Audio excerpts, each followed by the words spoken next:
Puduvai ration கடைகளில் மலிவு விலையில் மளிகை பொருட்கள் வழங்கப்படுகிறது. புதுவை மாநிலத்தில் குடிமைப் பொருள் வழங்கல் துறை சார்பில் மஞ்சள் கார்டுக்கு மாதம் 10 கிலோ அரிசியும், சிகப்பு கார்டுகளுக்கு மாதம் 20 கிலோ அரிசியும் இலவசமாக வழங்கப்படுகிறது.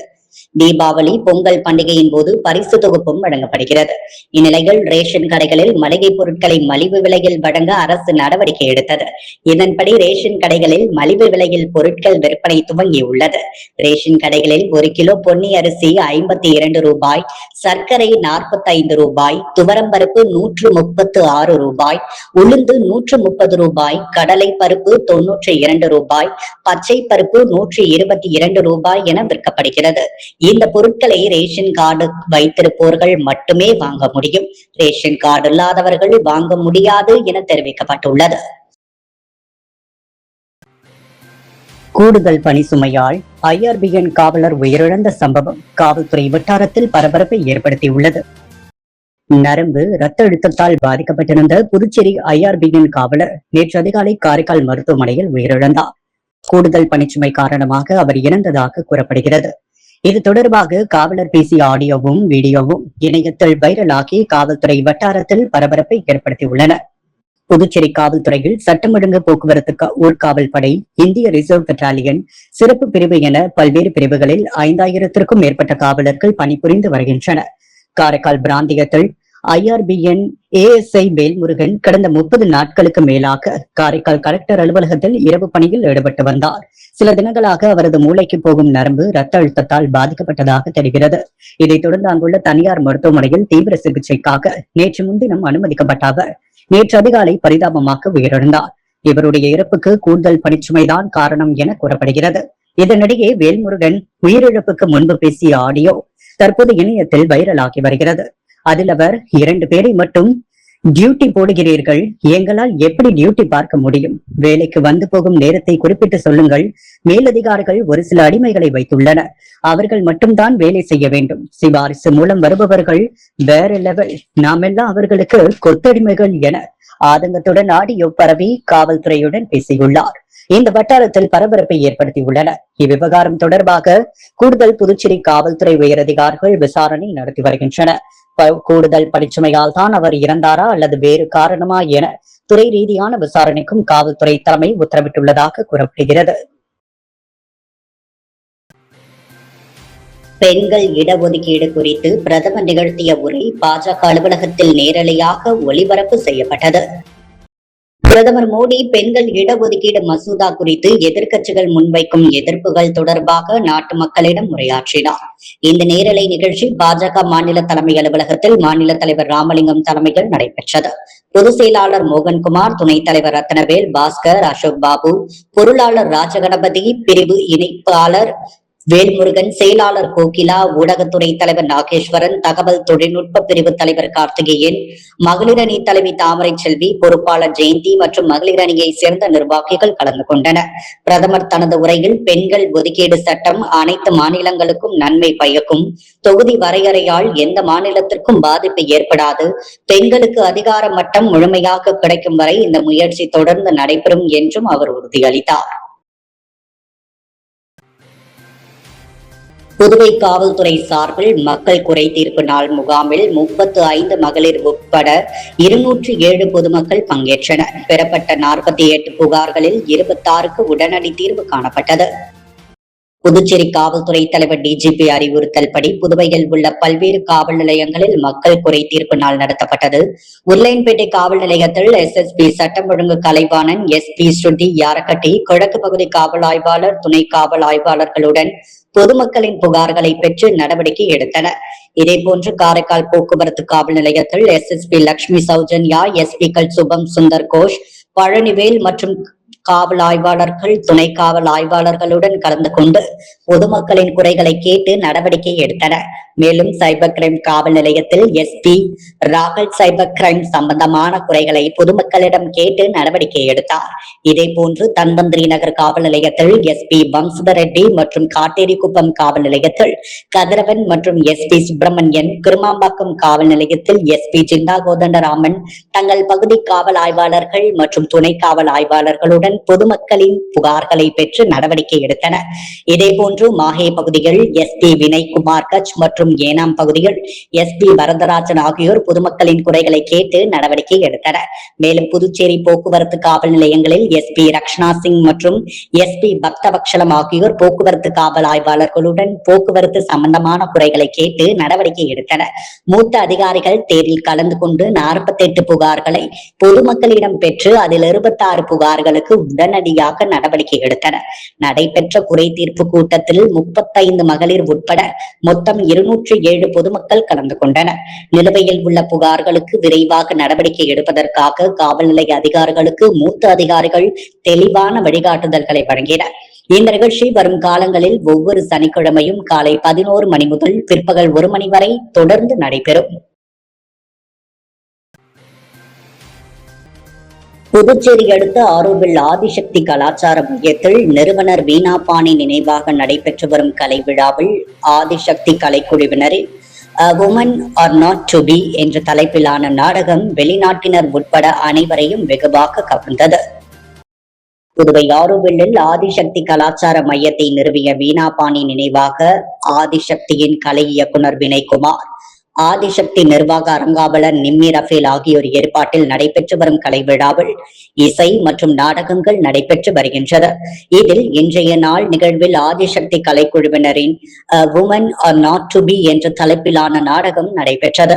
ஹாம்லெட் தன்னை மதிக்க மறுக்கும் ஒரு உலகில் துக்கம், சந்தேகம், கோபம் மற்றும் எதிர்ப்பு ஆகியவற்றுக்கு மத்தியில் பயணிக்கும் ஒரு பெண்ணின் சூழ்நிலை குறித்து அழகாக அரங்கேற்றப்பட்ட இந்த நாடகம் அனைவரையும் கவர்ந்தது.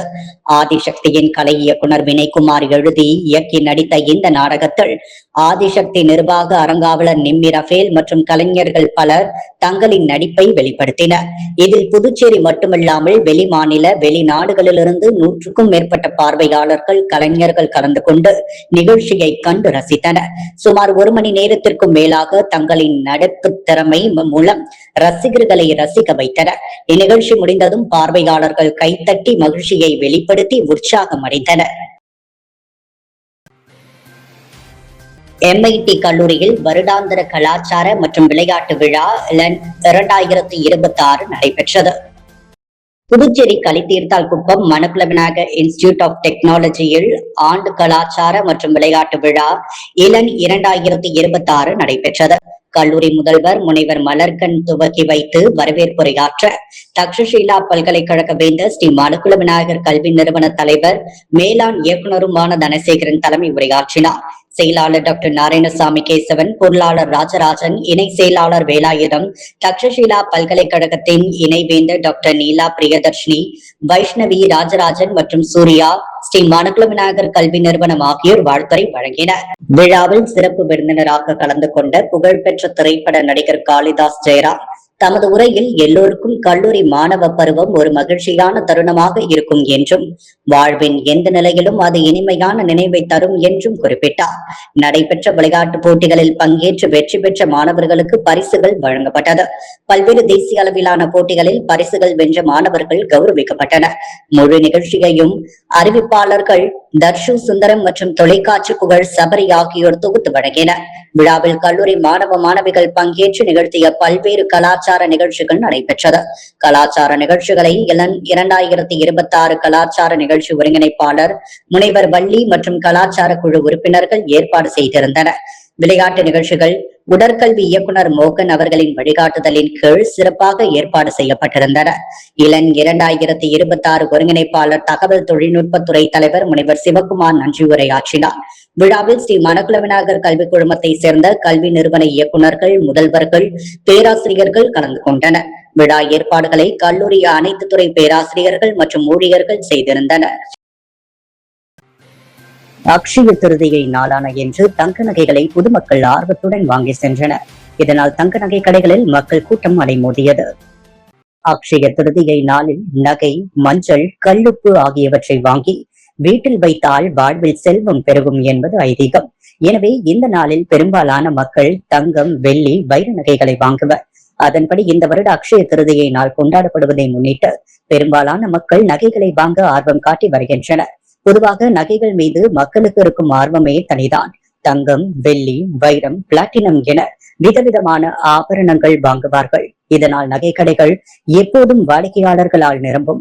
அதே சமயம் மற்ற நாட்களை காட்டிலும் அக்ஷய திருதியை நாளில் தங்கம் வாங்க மக்கள் போட்டி போடுவர். அதற்கு காரணம், இந்த நன்னாளில் நாம் ஆபரணங்கள் வாங்கினால் அது ஆண்டு முழுவதும் வாழ்க்கை செழிப்பாக இருக்கும் என்பது நம்பிக்கை. அதன்படி இன்று அக்ஷய திருதியை முன்னிட்டு தங்கம் வாங்கினால் தங்கத்தின் சேமிப்பு அதிகரிக்கும் என்றும் அல்ல அல்ல குறையாது என்ற நம்பிக்கை மக்களிடையே இருந்து வருகிறது. அக்ஷய திருதியை நாளினை முன்னிட்டு இன்று புதுச்சேரி நேரு வீதியில் உள்ள ராம் தங்க நகை மாளிகைகள் மக்கள் நகைகளை வாங்க அதிகளவு ஆர்வம் காட்டி நகைகளை வாங்கி சென்றனர். அக்ஷய திருதியை முன்னிட்டு சிறப்பு தள்ளுபடி விற்பனையும் செய்யப்பட்டது குறிப்பிடத்தக்கது. ரெட்டியார்பாளையம் பகுதியில் கஞ்சா விற்பனை செய்த இருவரை போலீசார் கைது செய்துள்ளனர். புதுச்சேரி ரெட்டியார்பாளையம் போலீசார் நேற்று மாலை தீவிர ரோந்து பணியில் ஈடுபட்டிருந்தனர். அப்போது பூமியான்பேட்டை பொது கழிவறை அருகே 2 பேர் சந்தேகப்படும்படி நின்று கொண்டிருந்தனர். போலீசாரை கண்டதும் அவர்கள் தப்பி ஓடிவிட்டனர். அவர்களை போலீசார் மடக்கி பிடித்து சோதனையிட்டதில் பள்ளி மாணவர்கள் இளைஞர்களுக்கு விற்பதற்காக கஞ்சாவை மறைத்து வைத்திருந்ததும் பூமியான்பேட்டை வாசு, ஜவஹர் நகர் சுனில்குமார் என்பதும் தெரியவந்தது. இதையடுத்து 2 பேரையும் கைது செய்தனர். அவர்களிடமிருந்து 88 கிராம் எடையுள்ள கஞ்சா பொட்டலங்களை கைப்பற்றினர். அம்பேத்கர் பிறந்த நாளை முன்னிட்டு அவரது சிலைக்கு முன்னாள் பகுஜன் சமாஜ் கட்சி தலைவர் தங்கு கலைமாறன் தலைமையில் நிர்வாகிகள் மாலை அணிவித்து மரியாதை செலுத்தினர். புரட்சியாளர் அம்பேத்கர் சிலைக்கு புதுச்சேரி கடற்கரை சாலையில் உள்ள மணிமண்டபத்தில் சமூக நீதி போராட்டத்தில் கலங்கரை விளக்கமாகவும் இந்திய அரசியலமைப்பு சட்டத்தின் சிறப்புமான சட்ட மாமேதை டாக்டர் பாபா சாஹிப் அம்பேத்கர் திருவுருவச் சிலைக்கு முன்னாள் பகுஜன் சமாஜ் கட்சியின் சார்பாக மாலை அணிவித்து வீர வணக்கத்தை செலுத்தினோம். பகுஜன் சமாஜ் கட்சியின் சார்பாக நிர்வாகிகள் அனைவரும் கலந்து கொண்டனர்.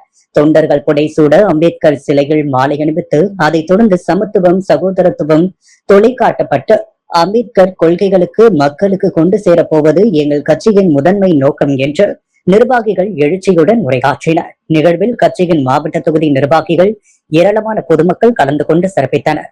முன்னாள் பகுஜன் சமாஜ் கட்சி தலைவர் தங்க கலைமாறன் தலைமையில் அரசு ஊழியர் கூட்டமைப்பு, SC/ST நலசங்கத்தின் சார்பாக கலந்து கொண்ட தலைவர்கள் பரமசிவம், தலைவர் SST கூட்டமைப்பு மற்றும் கூட்டமைப்பின் பொறுப்பாளர் அன்பழகன், ஐயனாரப்பன், ஜெகநாதன், ஜீவானந்தம், ஹரிதாஸ், வீராசாமி, முத்துவேலு, குமார் கலந்து கொண்டு சிறப்பித்தனர்.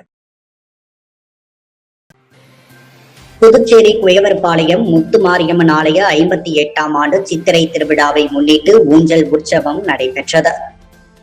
விழாவில் முத்துமாரியம்மனுக்கு சிறப்பு அபிஷேக ஆராதனை நடைபெற்றதை தொடர்ந்து விளக்கு பூஜை, இரவு அம்மன் சிறப்பு அலங்காரத்தில் ஊஞ்சல் உற்சவம் நடைபெற்றது.